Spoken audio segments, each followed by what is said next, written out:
Bismillahirrahmanirrahim. Assalamualaikum warahmatullahi wabarakatuh. Yang terhormat Bapak Nur Irwansyah MPD selaku dosen mata kuliah Bahasa Indonesia Korespondensi dan juga teman-temanku di kelas S4A yang saya sayangi. Di sini saya Putri Nur Mustafidah selaku moderator presentasi kelompok 3 ini.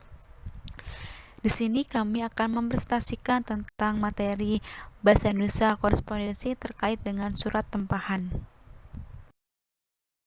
Baik, sebelum kami melanjutkan presentasi ini, izinkan saya mengenalkan terlebih dahulu anggota kelompok 3 ini. Yang pertama ada saya sendiri dan juga ada rekan saya Dinda Septia Rosyani dan juga Putri Ramadhani.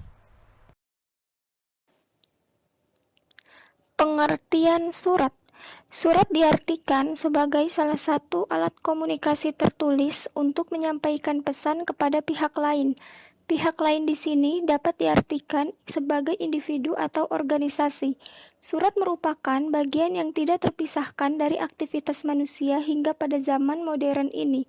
Didorong oleh tuntutan kebutuhan ekonomi dan sosialnya, manusia akan menjalin hubungan yang semakin luas dengan berbagai individu, baik yang ada di sekitarnya maupun yang ada di tempat lain. Surat merupakan alat komunikasi tertulis yang berguna untuk menyampaikan informasi dari satu pihak ke pihak yang lain. Informasi tersebut dapat berupa pemberitahuan, pengumuman, pernyataan, laporan, dan sebagainya. Dengan perantara surat, setiap orang dapat langsung berkomunikasi dengan sesamanya tanpa harus bertatap muka terlebih dahulu.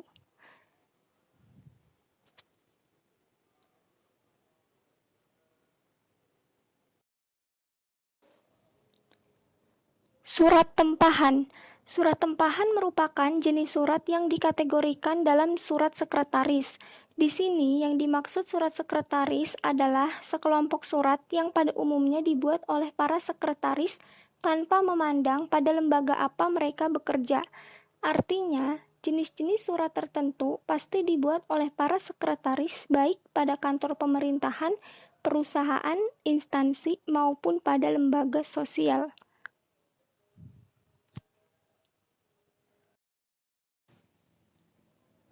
Surat dapat mencerminkan citra diri dari pengirimnya. Menyadari hal itu, perusahaan, instansi, lembaga sosial, dan yang lainnya perlu bersikap selektif dalam memilih sekretaris yang akan menangani aktivitas korespondensi atau surat menyurat.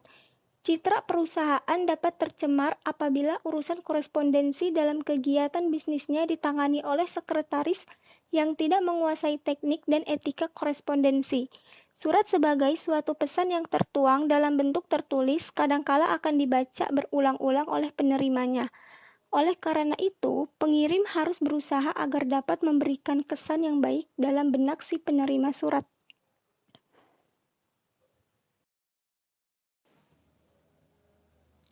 Istilah tempahan dan pesanan sebenarnya memiliki arti yang sama, namun penggunaannya harus disesuaikan antara pesanan barang atau material dan pesanan jasa atau non-material. Untuk pemesanan barang dipergunakan istilah memesan atau order dari kata pesan. Untuk pesanan jasa dipergunakan istilah to book atau to request yang berarti menempah dari kata dasar tempah. Jadi, surat tempahan ini adalah surat yang dibuat untuk memesan atau merequest jasa, dan dalam pemesanan ini dibantu oleh sekretaris untuk mengirimkan surat terkait pemesanan yang dilakukan. Kegiatan yang biasa dilakukan seseorang sekretaris adalah melakukan tempahan tempat, melakukan tempahan tiket, kamar hotel, dan lain-lain. Untuk melakukan hal tersebut, seorang sekretaris harus membuat surat tempahan agar rincian pesanan jasa dapat diketahui dengan jelas oleh pihak yang terkait. Nah, selanjutnya, ketika kita ingin menuliskan surat tempahan, terdapat struktur surat ataupun urutan-urutan dalam penulisan surat tempahan. Yang pertama ada kop surat, yang kedua ada nomor surat, yang ketiga ada tanggal surat, yang keempat ada alamat surat, yang kelima ada hal atau perihal, yang keenam salam pembuka, yang ketujuh isi surat, yang kedelapan salam penutup, dan yang kesembilan ada nama, jabatan, dan tanda tangan pengirim. Selanjutnya, isi surat. 1.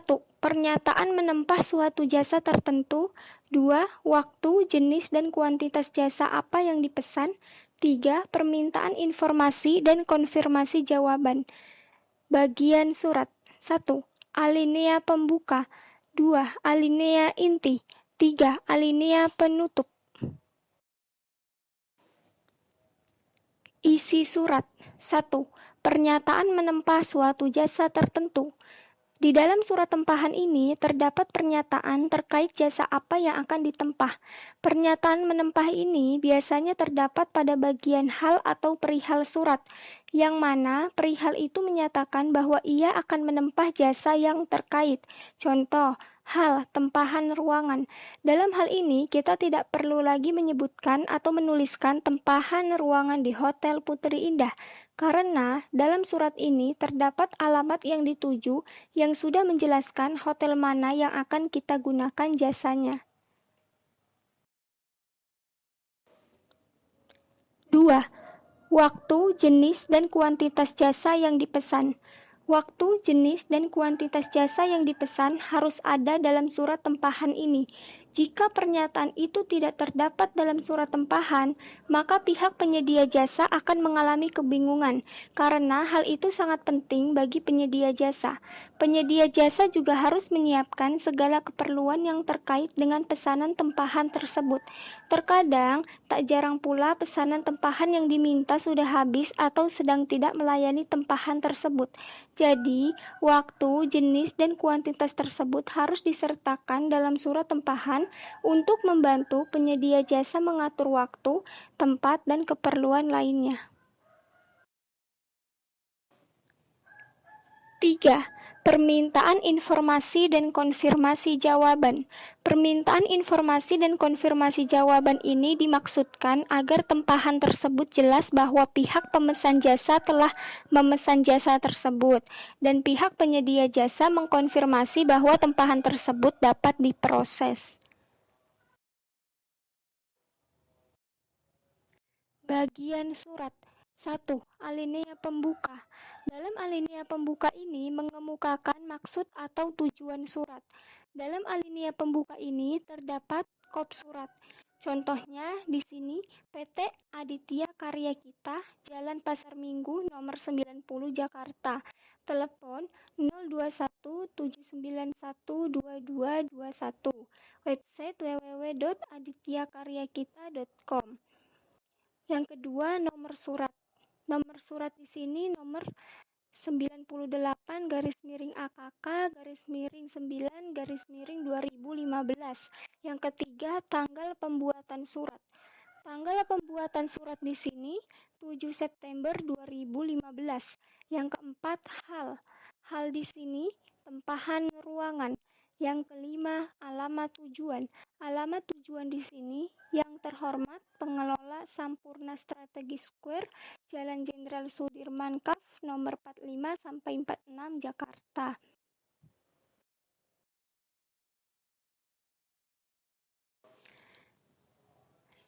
Yang kedua, alinea inti. Dalam alinea inti ini terdapat uraian tempahan. Contoh dalam suratnya, kami bermaksud menempah ruangan untuk acara rapat pimpinan perusahaan kami.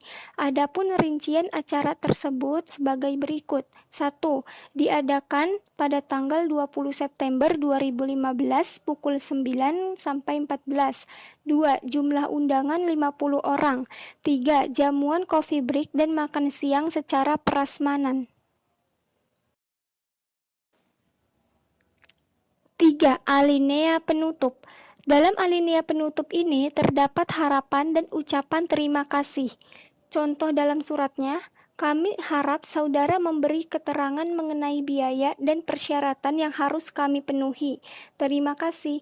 Hormat kami, Alisa Raihan, Sekretaris. Nah, baik. Di sini kami akan menampilkan dua contoh dari surat tempahan. Di sini teman-teman dapat melihat wujud ataupun contoh dari surat tempahan ini. Nah, baik. Di contoh pertama ini terdapat surat tempahan dari PT Kencana Nugraha. yang dimana dalam penulisan kop surat ini biasanya nama instansi, lembaga atau perusahaannya ditulis dalam huruf kapital. Lalu terdapat alamat instansinya, terdapat nomor telepon, terdapat alamat email, alamat web, dan juga logo jika memang perusahaan ataupun instansi tersebut memiliki logo. Lalu ada nomor surat, ada tanggal surat, ada alamat tujuan surat, ada hal atau perihal, ada salam pembuka, ada isi. Nah, dalam isi ini PT Kencana Nugraha menyatakan bahwa ia akan menempah satu kamar suite room untuk direkturnya yang akan di-check-in pada tanggal 1 April 2021 pukul 10.00 WIB dan check-out pada 4 April 2021. Lalu setelah isi terdapat salam penutup, nama, jabatan, dan tanda tangan pengirim. Nah, kemudian ini adalah contoh dari surat tempahan yang kedua, yaitu dari PT Rival Indo Fruit Sejahtera. Di sini PT Rival Indo Fruit Sejahtera bermaksud akan menambah kendaraan bis yang berkapasitas 50 orang per bisnya dan meminta bis yang ber-AC dan memiliki 2 banja tempat duduk. Di sini PT Rival akan mengadakan kunjungan ke Bali dengan 200 orang personil. Jadi di sini PT Rival akan menempah sejumlah 4 bis. Kemudian bis ini akan ditempah pada tanggal 27 November 2009 pada pukul 19.00 sampai 23.00 waktu Indonesia Barat. Sekian presentasi kelompok kami. Kami harap dengan adanya presentasi ini pengetahuan teman-teman tentang surat tempahan ini semakin bertambah. Kami dari kelompok 3 juga menyadari bahwa masih terdapat banyak sekali kekurangan dalam presentasi ini. Sudi kiranya semoga Bapak Nur Irwansyah dan teman-teman dapat memakluminya. Kami tutup presentasi ini dengan mengucap alhamdulillahirabbil alamin. Kurang lebihnya kami mohon maaf. Wabillahi taufiq wal hidayah. Wassalamualaikum warahmatullahi wabarakatuh.